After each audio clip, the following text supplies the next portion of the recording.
Les amis, bienvenue dans cette nouvelle vidéo YouTube. On va faire 4 ou 5 podcasts. On est là pour 5 jours, on s'est lock-in. On est dans un chalet à la montagne. Donc je suis avec Zay qui fait du SaaS. Vous l'avez déjà vu sur un des podcasts de toute façon. Donc, euh, donc voilà, lui il fait du SaaS. Il est passionné de SaaS depuis, si vous voulez retrouver son parcours, vous allez directement sur la vidéo que je mettrai juste ci-dessous, je mettrai le lien. Et là, donc, on va faire différents épisodes sur plusieurs thématiques. Et puis toujours, on va parler de business, de SaaS, d'e-commerce, de différents pays aussi. Déjà, toi, frérot, est-ce que t'as beaucoup voyagé dans ta vie? Non, pas tant que ça. J'ai fait les basiques, Belgique, enfin basiques en Espagne quoi. Attends, je reprends. J'ai fait les basiques en Espagne, en Belgique. Et le seul gros voyage que j'ai fait, c'est avec mes darons quand j'étais plus jeune en Argentine. J'avais grave kiffé la vibe là-bas. C'est très chill dans les Andes, on avait été. C'est hyper chill. Les gens ils sont sympas. Y a pas de stress. C'est hyper beau. Mais non, à part ça, j'ai pas trop eu la chance, pas encore eu trop l'occasion de voyager. Mais dès que je peux, c'est prévu, hein. Ok, on a parlé tout à l'heure, je t'ai demandé si t'avais eu un déclic dans ta vie. On a parlé aussi des jobs, des différents jobs qu'on avait fait. Là, tu as été du coup serveur et en même temps, tu essayé de lancer ton SaaS. Mm. On disait du coup dans la voiture que c'était impossible d'avoir une activité du coup complémentaire quand tu fais un business. Ouais. Donc, que ce soit un CDI, CDD, 35, 40, 45 heures ou autre. Euh, Qu'est-ce que tu as appris par rapport à ça? Genre, c'est quoi ta vision maintenant? Parce que je pense que tu avais une vision avant, une Mm. vision après.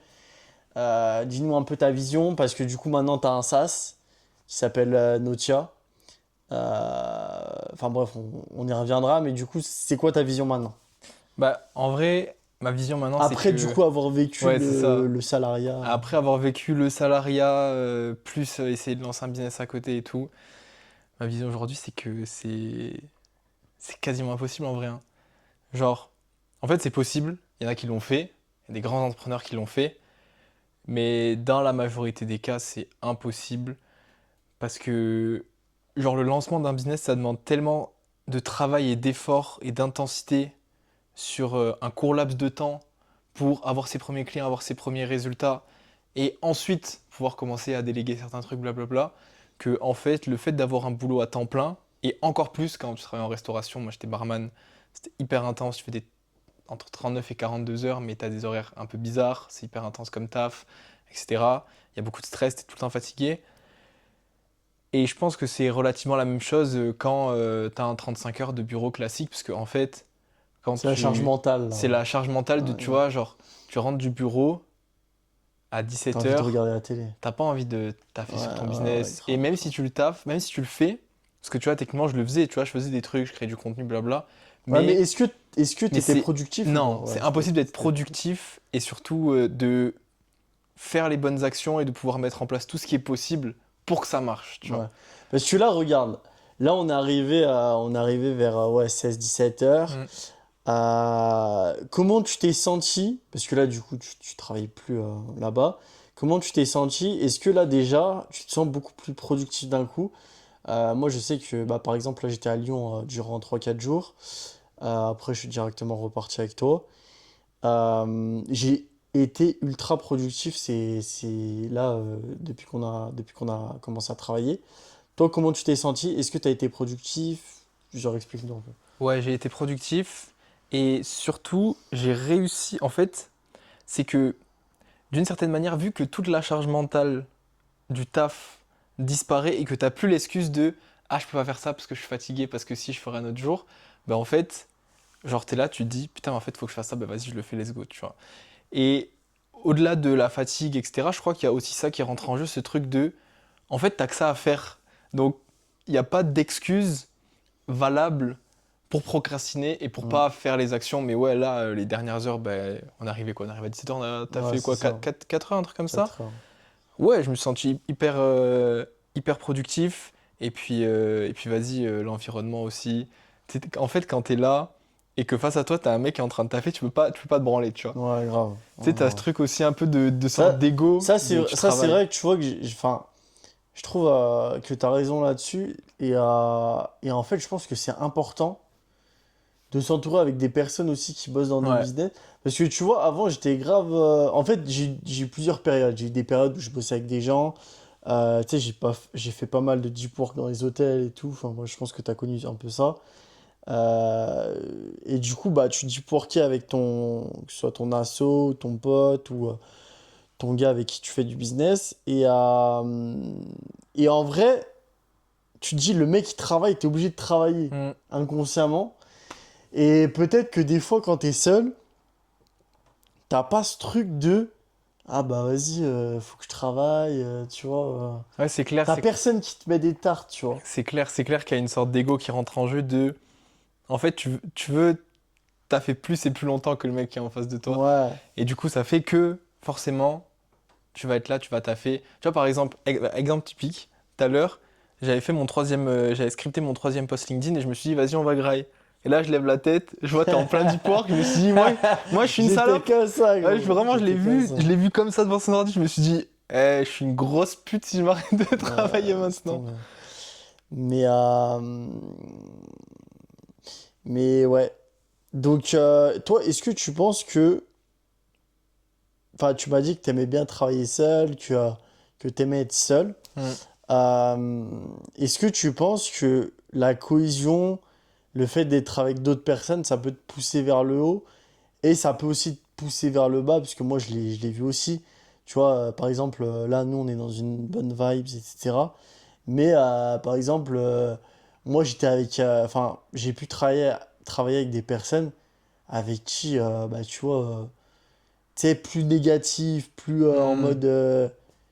Et ça, je pense que c'est un réel frein, tu vois. Ouais, je pense que, bah, en vrai, plusieurs points. Un, il y a les personnes avec qui t'es. Ça veut dire si le mec en face de toi est enfin, si le mec qui est avec toi, il est dans le même mindset de tryhard, de Ouais, travailler dur, c'est d'atteindre ses comme la relation objectifs. que t'as eu, tu vois. C'est ça. Si la personne, elle est pas dans la même vibe que toi, même si elle a un business et tout, mais si elle est un peu bah, en période de remise en question, ça arrive, hein, c'est pas pour Ouais, blâmer ou quoi, mais juste tu peux pas te lock-in avec quelqu'un qui est pas dans la même vibe que toi. ouais. Et après, je pense que c'est aussi des phases en vrai, parce que tu vois, genre là, on va tryhard pendant 5 jours, ça va être la folie. Mais je sais que après, quand je vais rentrer chez moi, je vais être content aussi de pouvoir travailler seul sur mes trucs, Ouais, moi, c'est de pareil. pouvoir, de pouvoir être un peu focus, C'est tout c'est seul, faire ça, des trucs, tu c'est vois. ça qui est bien, c'est je pense qu'il faut pouvoir partir, Mm. pouvoir respirer, mais il faut aussi pouvoir rentrer chez soi. Tu vois, moi, par exemple, là, pendant, pareil, 5 jours que j'étais à Lyon, tu vois, j'ai pu focus sur Vinted, achat-revente, tout ce qui était aussi sur le Bon Coin, etc. Tous mes business parallèles, tous mes business physiques aussi. Et je pense que ça fait du bien aussi, ouais. Ça fait du bien C'est aussi. ça, c'est juste une histoire de avec qui t'es et c'est des phases. Je pense que c'est toujours une question d'équilibre en vrai, hein. Là, en ce moment, la mode, c'est un peu les SaaS. Mm. Tout le monde parle de SaaS, etc. Toi, ça fait quoi? Ça fait 1 an que t'es dessus, 2 ans? Bah, en gros, ça fait quand même un peu plus longtemps parce que un des tout premiers business que j'avais voulu lancer, c'était un SaaS en 2023. Ouais, ça fait 3 ans. Donc ça fait un moment et c'est un business model qui m'attire beaucoup parce que enfin, tu crées ta propre valeur, tu vois, on en parlait tout à l'heure dans la Hmm. voiture. C'est pas comme le business de service où même si tu peux te sortir un bon salaire avec une agence, tu peux scaler, mais arrive toujours un moment où tu bosses pour les autres, tu vois. Alors que le Ouais, SaaS, tu crées ta valeur et après c'est à toi de faire l'acquisition et tout. Mais ouais, en ce moment c'est clairement une mode, genre je disais tout à l'heure dans la c'est vrai, voiture. c'est une mode, mais euh, tu penses c'est quoi qui a fait que c'est devenu un effet de mode? Est-ce que c'est Claude? C'est Est-ce Cloud que. Code. Ouais, c'est Claude, C'est quoi. Cloud Code parce que le dev, parce qu'avant un SaaS c'était difficile parce que bah, fallait payer des développeurs Ouais. Et soit tu te faisais scammer comme je me suis fait scammer en Ouais. 2023, soit ça te coûtait une blinde et ça mettait des mois et des mois, voire des années à développer. Aujourd'hui, avec Cloud Code, tu peux arriver à des résultats hyper impressionnants. Si tu t'y connais un peu, un résultat de fou, très rapidement. Et du coup, ça fait que ça donne l'illusion de la facilité, alors qu'en fait, le SaaS est et restera un business model qui est hyper difficile. Ouais, mais du coup, si les personnes ont des SaaS, est-ce qu'ils font vraiment de l'argent avec leur SaaS ou ils font de l'argent avec la formation, tu penses? Bah, Parce qu'il y a quand même oui, des non, mais mecs en vrai, c'est comme dans tous les domaines, on en parlait tout à l'heure. Il y a des gars qui vendent des formations en prenant des dashboards .make et tout. Ouais. Donc, il y a des gens qui font de leur tal sur les SaaS que grâce aux formations et pas grâce à leur SaaS. Par contre, à côté, il y a des mecs qui chiffrent vraiment avec leur SaaS, mais ces mecs-là se comptent sur les doigts d'une main, en vrai. Parce qu'il y a plein de SaaS, il y a plein de gens, tu vois, sur les réseaux, il y a plein de gens Je qui pense multiplient. qu'ils gonflent vraiment leurs chiffres sur Bah, leur SaaS. je pense qu'il y en a que oui, il y en a que non. Mais je pense qu'il y en a beaucoup, la majorité même, qui chiffrent pas et qui chiffreront jamais parce que c'est dur de faire un SaaS et de gagner de l'argent avec en vrai. Parce que toi, aujourd'hui, euh, comment tu penses que un client réfléchit quand il veut acheter un SaaS? Tu vois, par exemple, par exemple, je te donne un exemple. J'avais pris un SaaS genre Short. Hmm, Je mets mon short dedans. Je mets de la musique, il met les sous-titres, etc. Tu vois, simple, efficace. C'est pas trop cher. hmm. 15 balles. Euh, Comment tu penses que les gens réfléchissent par rapport à ça? Je pense que ça dépend le marché, ça dépend est-ce que c'est du B2C, est-ce que c'est du B2B. Mais Pour toi, il faut plus faire du B2B ou du B2C? en vrai, les deux peuvent marcher. C'est juste, ça dépend qu'est-ce que tu as envie de faire. Si tu fais du B2C, il faut être prêt à faire un énorme volume en marketing, à faire beaucoup, beaucoup, beaucoup de TikTok et à accepter d'avoir un taux de churn, c'est-à-dire un taux de désabonnement qui soit élevé, parce que c'est souvent le cas en B2C. Ah, de Après, désabonnement? bah ouais, parce que tu sais, quand c'est des SaaS un peu, genre, par exemple, des SaaS qui survolent un peu des trends. Tu vois, par exemple, en ce moment, il y a une app mobile et un SaaS qui a un peu pété. C'est le truc de teste ta coiffure, tu vois. En mode, tu mets une photo de toi et ça te fait tester plusieurs coiffures. Bah, ça, c'est le genre de truc où peut-être que tu vas chiffrer, les gens, ils vont payer, mais tu sais, ils vont pas rester abonnés 3 ans, 4 Ah ans. Tu ouais, vois, carrément, ok, forcément ouais. viendra un moment où les gens vont se désabonner, donc Ah ça ouais, veut dire que tu dois toujours faire plus donc tu d'acquisitions, tu vois. penses qu'un SaaS, au bout d'un moment, c'est plus scalable. Bah non, ça dépend le SaaS. Alors que tu vois, par exemple, il y a des SaaS qui existent depuis des années, genre Notion, Ouais. et qui continueront à faire du cash pendant des années parce que ça résout un problème plus profond, parce Ah que les ouais. ciblées sont différentes, En fait, parce ah que, oui, etc. en fait, ce que tu veux dire, c'est que les SaaS qui surfent sur des trends, Ouais, ils sont. c'est comme, par exemple, j'avais entendu aussi Bah oui, c'est ça, les comme en produits des e-commerce. youtubeurs. Ouais, soit les produits des youtubeurs ou comme Genre, en en gros, e-commerce. enfin, Prime, etc., là, donc la boisson de Jake Paul. Ouais, je crois que c'est lui.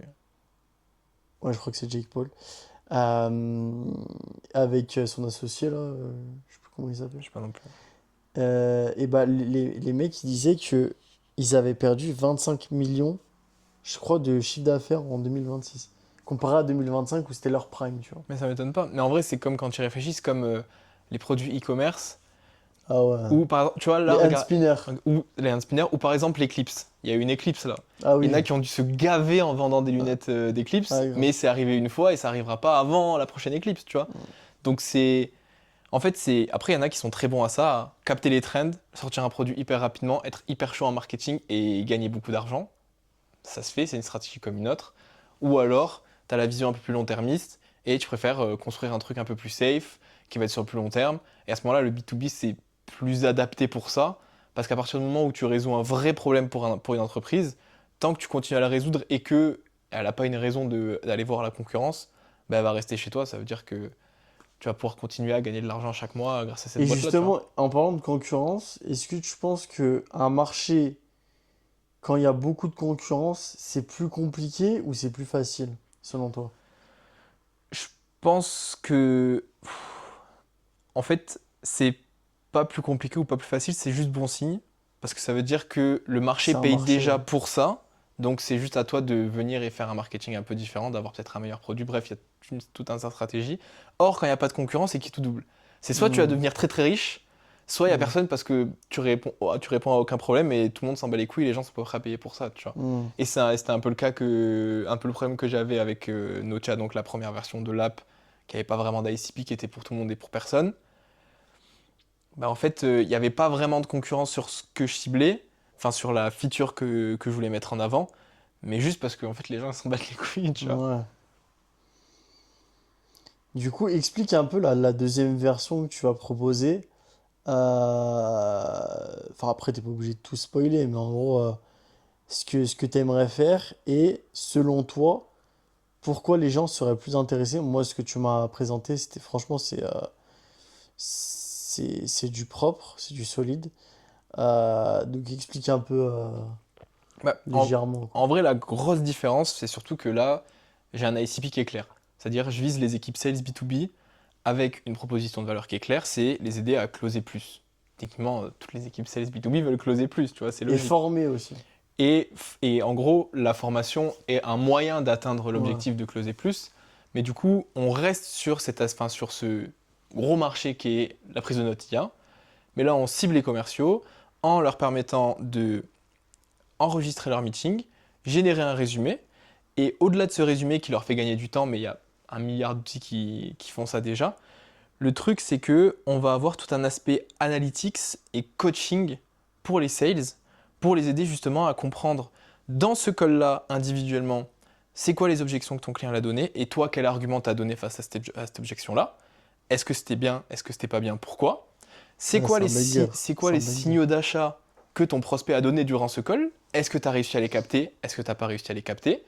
Et en gros, du coup, on va avoir cette IA qui va faire cette analyse-là et te donner un feedback général de qu'est-ce qui a été, qu'est-ce qui n'a pas été, comment faire pour t'améliorer au prochain call. Donc on a l'aspect granulaire individuellement sur chaque call, mais ce qui est encore plus intéressant, c'est l'analyse de data à grande échelle. C'est-à-dire que, tu vois, un commercial qui va peut-être prendre 10 calls par jour, bah, ça fait une quantité énorme de data. Et en fait, sur ces 10 calls, on va être capable de pouvoir analyser, genre, sur tous les calls que tu fais pendant un mois, c'est quoi les objections qui reviennent le plus, c'est quoi les meilleurs arguments face à ces objections-là, c'est quoi les signaux d'achat, c'est quoi les meilleurs arguments, comment capter le mieux possible ce signal d'achat-là, c'est quoi ton taux de parole, parce que tu vois, Putain, c'est ouf. il y a un truc important en sales, c'est que en théorie, tu dois parler 30% du temps, ton prospect 70%.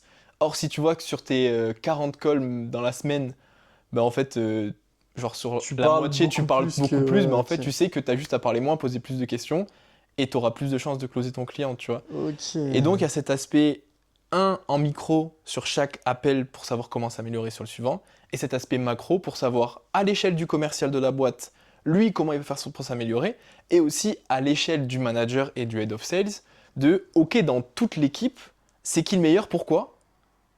Pour faire en sorte que tous les autres qui sont moins bons que lui, en fait, ils appliquent juste ces stratégies, c'est-à-dire que si on voit qu'il y a un commercial face à telle objection de tel type de client, il va toujours répondre ça, à chaque fois ça va marcher. Et à côté de lui, tu as un commercial qui a un moins bon taux de closing, qui, face à la même objection, dit un autre truc.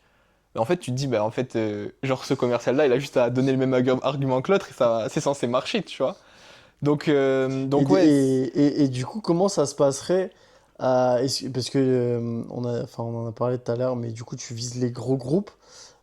Tu vendrais ça comment, en gros? bah, là, techniquement, je vise pas encore les gros groupes parce que les gros groupes, il y a tout un aspect sécurité des données. Avec des certifications où tu payes 10 000 balles par an pour avoir la certification. Autant te dire qu'au lancement, t'es pas là à payer 10 K par an pour avoir une certification de protection de données, blablabla. Et Genre, en gros, c'est le brevet, c'est ça? Déposer le ouais, en brevet? fait, ça s'appelle le SOC 2. C'est une certification qui a... Genre, en gros, c'est juste pour dire que c'est à toi, c'est ça? Non, en gros, c'est juste une certification pour dire que les données de tes clients sont sécurisées. Et que du coup, les grosses boîtes peuvent te faire confiance, pardon, parce que malgré tout, ça reste des données de call, ça veut dire ça reste des chiffres de deal, ça reste des Ah prospects, ça ouais. reste des blazes, ça reste des Ah, données et un peu donc ça, tu sensibles, tu payes vois. 10 000 € Et par an? pour avoir la SOC 2, tu payes 10K pour qu'ils te fassent la Ah, mais donc, t'es review. obligé de le faire. Tu es obligé de le faire quand tu veux cibler des gros groupes. Et du coup, c'est pour Ok. ça que pour le lancement, j'ai plus une strat sur des petites teams, moyennes teams, tu vois, PME? des teams, ouais, des teams entre 5 et 50 commerciaux qui commencent déjà à être des belles teams.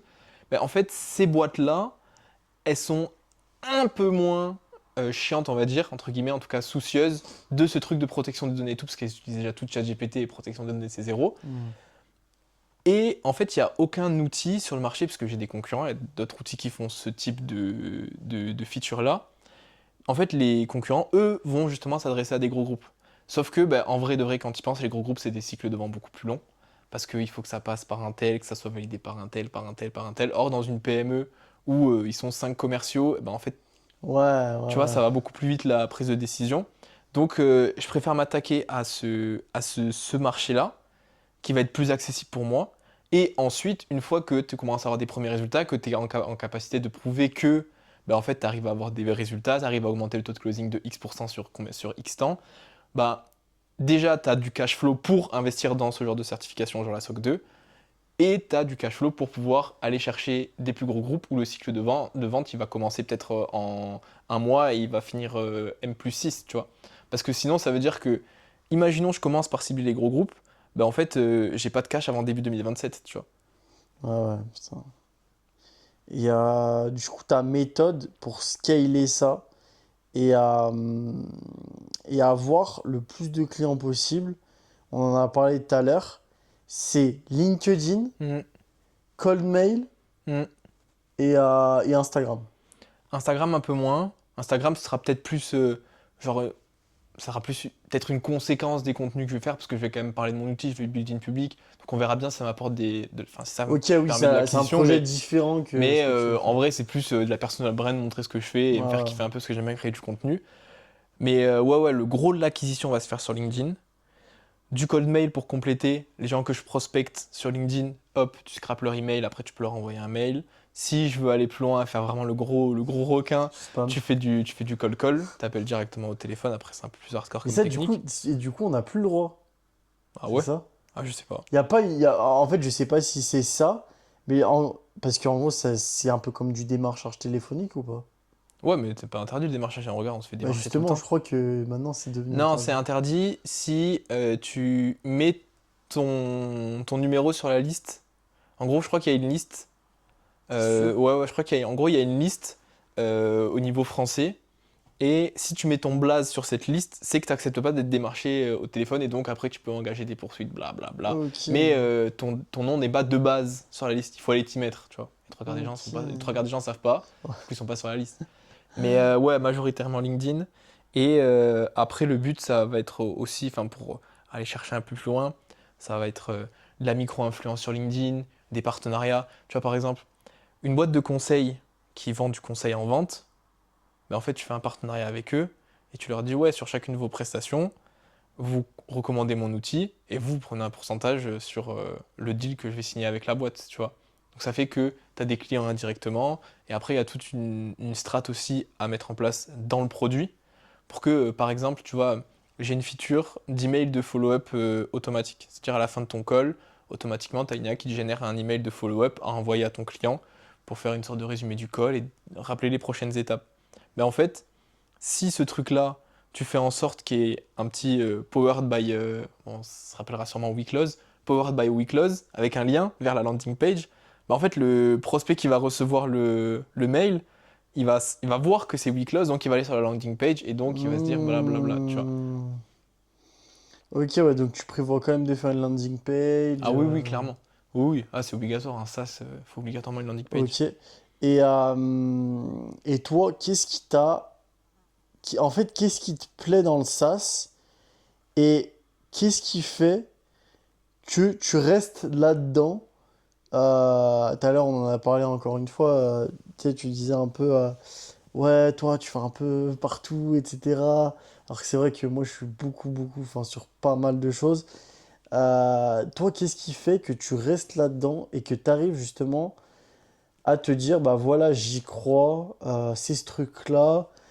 En fait, tu dévis pas.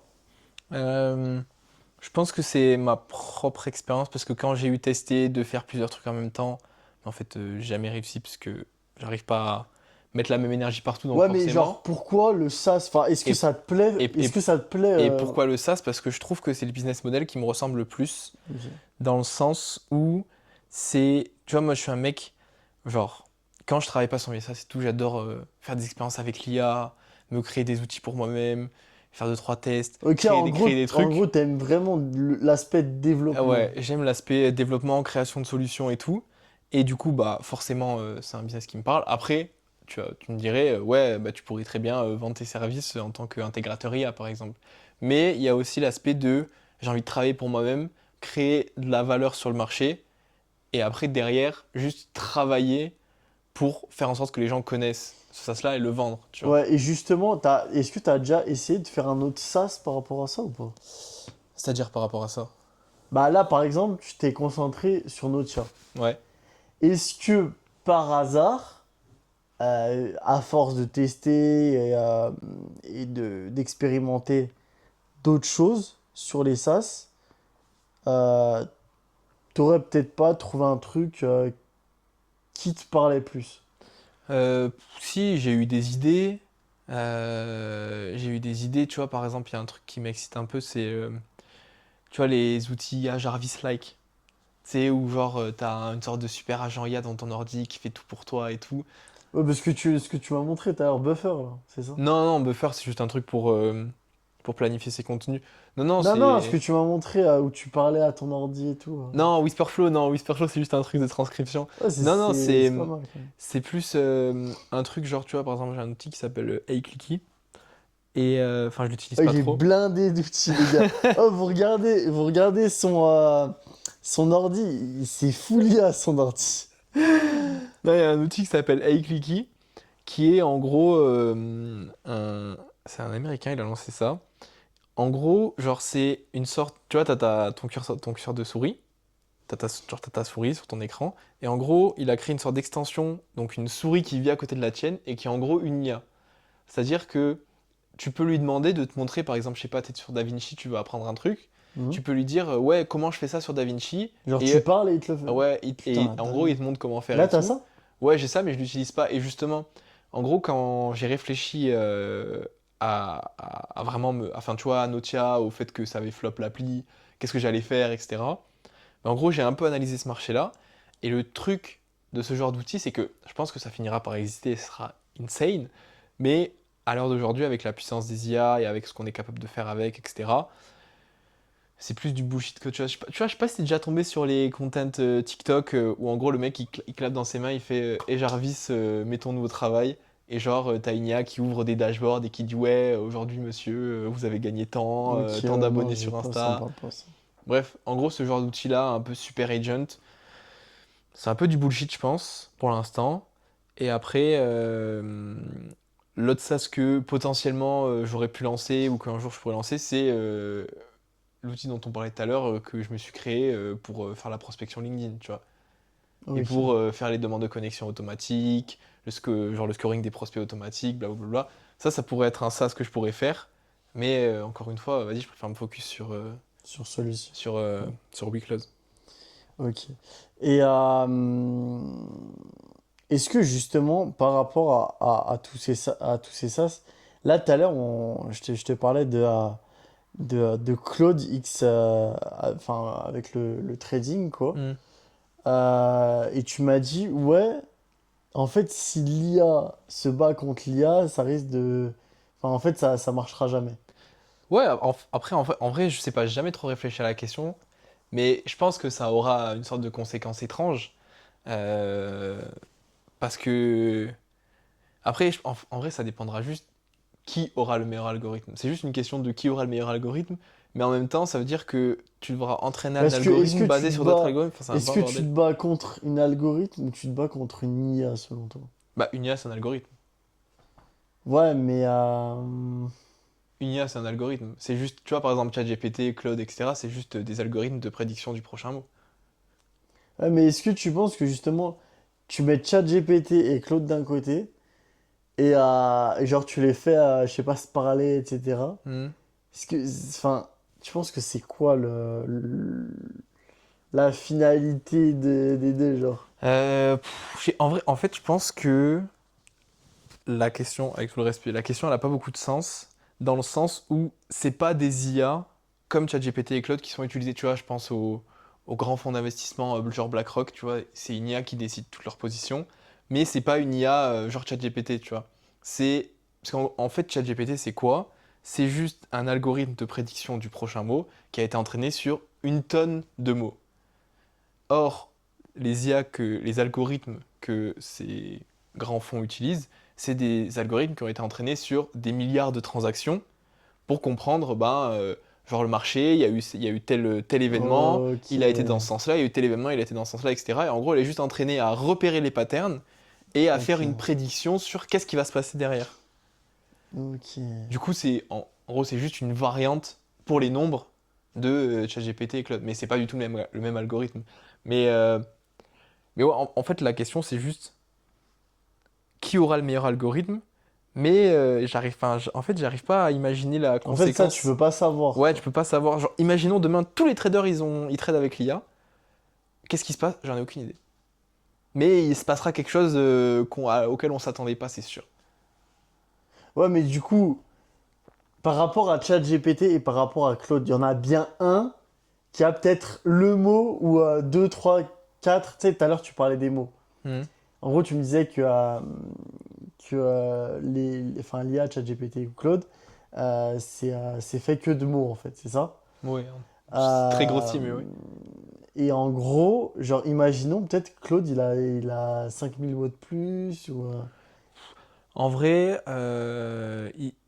déjà, les données d'entraînement, ça se compte en milliards de milliards de milliards de mots. Et les bases d'entraînement sont relativement les mêmes, à savoir tout Internet. Et des datasets d'Internet, je t'en trouve un là maintenant si tu veux. Donc la donnée est accessible.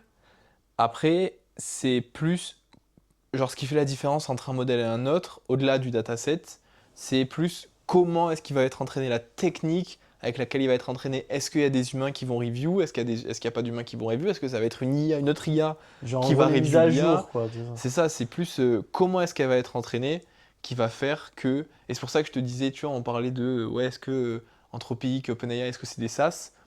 Je pense que c'est plus des scientifiques que vraiment des SaaS Ouais, founders ouais. parce que eux, ils réfléchissent à vraiment comment entraîner le modèle pour qu'il soit le plus performant possible dans X et Y tâches, tu vois. Et, et est-ce que tu penses que justement, euh, un jour, il existera une IA?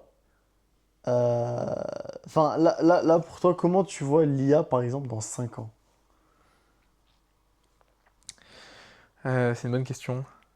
Parce que là, en fait, en vrai, bon, toi, tu étais peut-être un peu préparé par rapport à ChatGPT et tout, par rapport à Claude Code, etc. aussi. Mais on est d'accord que ça va vite, ça va de plus en plus vite, il y a de plus en plus de...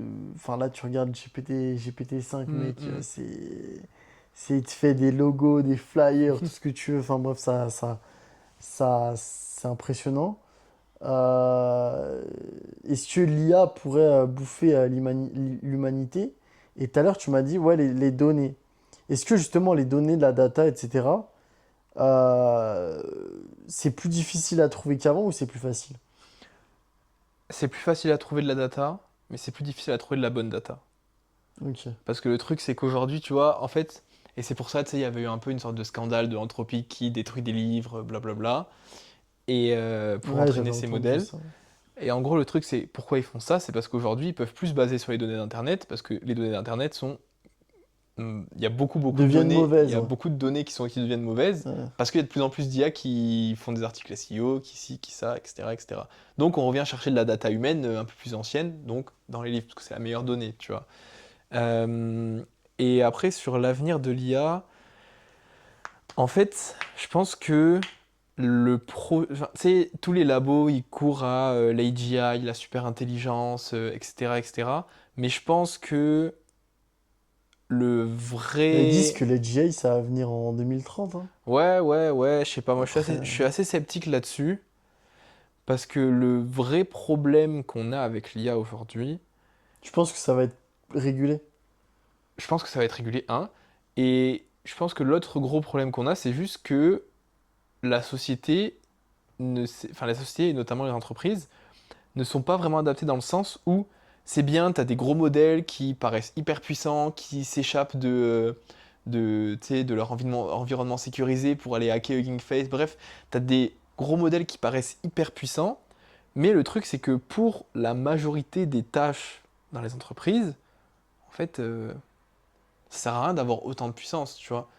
Et limite, ça coûte juste trop cher, surtout que ces boîtes-là, elles sont pas rentables, donc tu sais, il y a cette histoire de bulle et tout. En fait, je pense qu'on est dans une sorte de course contre la montre où Hmm. ça va juste être un énorme concours de circonstances de qu'est-ce qui va se passer à la fin, mais c'est très difficile d'avoir la vision de ce qui va se passer. Et moi, je pense que l'avenir de l'IA, c'est les petits modèles spécialisés. Exemple, avec mon SaaS, là pour l'instant, je vais utiliser des modèles relativement classiques pour extraire les objections, extraire les signaux d'achat, faire les résumés, blablabla. Bla. Mais le truc, c'est que ces modèles-là, le seul moyen que tu as d'avoir des bons résultats, c'est le prompt. Après, il y a d'autres techniques de prompt plus avancées, blablabla, du RAG. Bref, il y a deux, trois choses à faire. Mais les meilleurs résultats qu'on va pouvoir avoir, c'est quand je vais commencer à avoir beaucoup de clients, donc beaucoup de calls, et intégrer un système de notation où le client va pouvoir dire ce résumé, est-ce qu'il était bon, est-ce qu'il n'était pas bon, cette objection, est-ce qu'elle était bien, etc., etc., blablabla. Et en gros, prendre toutes ces données, prendre un modèle et entraîner le modèle pour faire une tâche précise. Et donc, du coup, je vais avoir un modèle que je vais avoir entraîné spécialement pour extraire les objections, un modèle que je vais avoir entraîné spécialement pour extraire les signaux d'achat, un modèle que je vais avoir entraîné spécialement pour faire un résumé, etc., etc. Et tout ça avec des données qui seront vérifiées et vérifiables par l'utilisateur. Et c'est à ce moment-là qu'on va avoir des résultats qui vont être beaucoup plus performants. Et ça, c'est le cas dans plein d'entreprises, tu vois. Genre, un modèle, un petit modèle que tu vas prendre et que tu vas entraîner sur tes données sera 10 fois plus performant qu'un modèle hyper puissant, mais qui n'est pas entraîné sur tes données, tu vois. Et en gros, toi là, à l'heure d'aujourd'hui, je pense que tu sais coder, Non, non? j'ai les bases et je sais bien vibe coder, mais Ok. enfin, tu vois, je suis pas développeur, genre. Ok. Mais est-ce que du coup, euh, tu te sers de full IA pour construire ton SaaS Mhm. ou tu as quand même des compétences à côté qui te servent pour justement En gros, développer en gros, j'ai des sortes de bases dans le développement de ce que tu as appris tout seul, ouais. ouais, de la sécurité, de faire en sorte que, bah, en vrai, c'est surtout la sécurité, c'est le plus important la sécurité. Après, est-ce que ton code, est-ce qu'il fonctionne pas? Ça, c'est une autre question. Est-ce que ton code, il est bien, est-ce qu'il est En gros, optimisé? quand C'est une tu autre dis question. sécurité, c'est Mais c'est faire en sorte est-ce que que les gens peuvent rentrer, c'est facilement ça. dans ta base de données, facilement avoir accès aux données d'autres Mais ça, utilisateurs, justement, etc. enfin, quand tu vois que les mecs, les pirates, là, ils ont braqué la DGSF, là. Enfin, Bah, bref, le truc du fisc, là. Euh, Enfin, oui, t'as même plus de protection. non, mais t'es jamais vraiment à l'abri, ça c'est clair. Mais il y a quand même des bases qui vont faire que, tu vois, par exemple, exemple typique, genre sur GitHub, c'est-à-dire l'endroit où tu viens, tu mets ton code pour pouvoir ensuite le déployer autre part, bref, en production, on va pas rentrer dans le détail. Mais en gros, c'est un endroit qui est relativement accessible. Et en gros, tu as un fichier qui s'appelle le fichier .env. Et dans ce fichier-là, tu vas mettre tout ce qui est, par exemple, moi j'utilise l'IA dans mon SaaS, il va y avoir ma clé API vers Claude. Et en gros, ce fichier-là, .env, qui sert dans le code, puisque c'est grâce à ça que tu vas pouvoir te connecter à l'IA, en fait, il ne faut jamais le mettre sur GitHub, tu vois. Il faut jamais le mettre sur GitHub parce que tu as ta clé API qui est en clair sur GitHub. Et le truc, c'est que dans le vibe coding de base, bon, maintenant les modèles ont évolué, mais il y a encore quelques mois, le modèle ne le fait pas et il push ton .env sur GitHub. Sauf que il y a des dizaines de milliers de bots qui scannent les pages GitHub en permanence pour justement trouver ce truc-là. Et en fait, toi, tu vas te retrouver avec un mec qui va niquer ta clé API et utiliser v'là les crédits d'IA, etc. Et ça, c'est le cas avec, par exemple, une clé API d'IA, mais ça peut être aussi être Ah, le mais donc cas. c'est hackable, ça? Ah, mais oui, mec.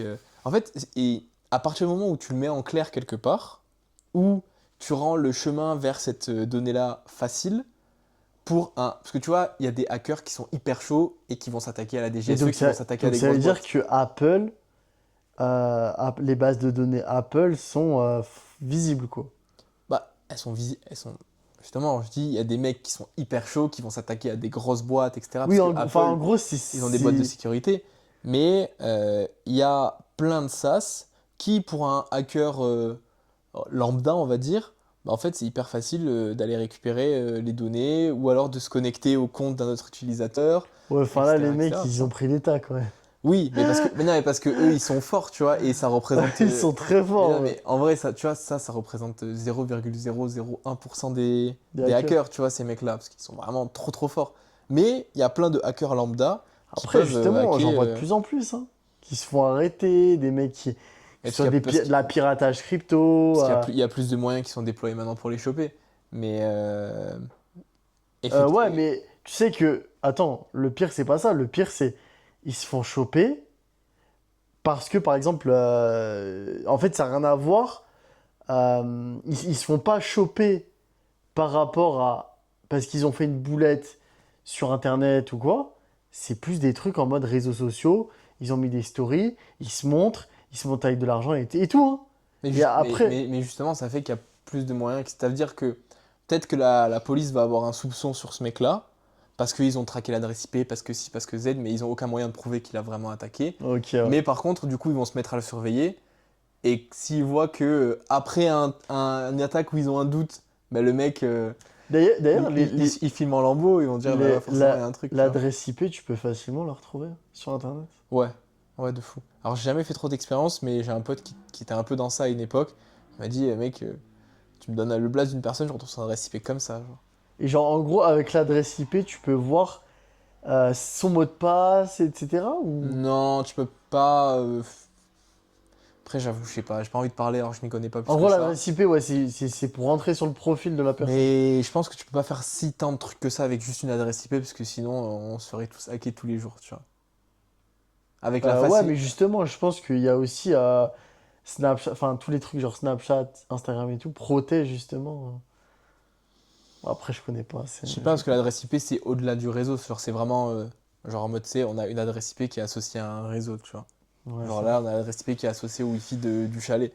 Mais du coup, tu la retrouves relativement facilement. Après, est-ce que tu peux vraiment faire des trucs de fou avec? Je sais pas, tu vois. Bon, merci les gars de nous avoir suivis sur ce podcast. On se retrouve demain pour un nouvel épisode, tout simplement.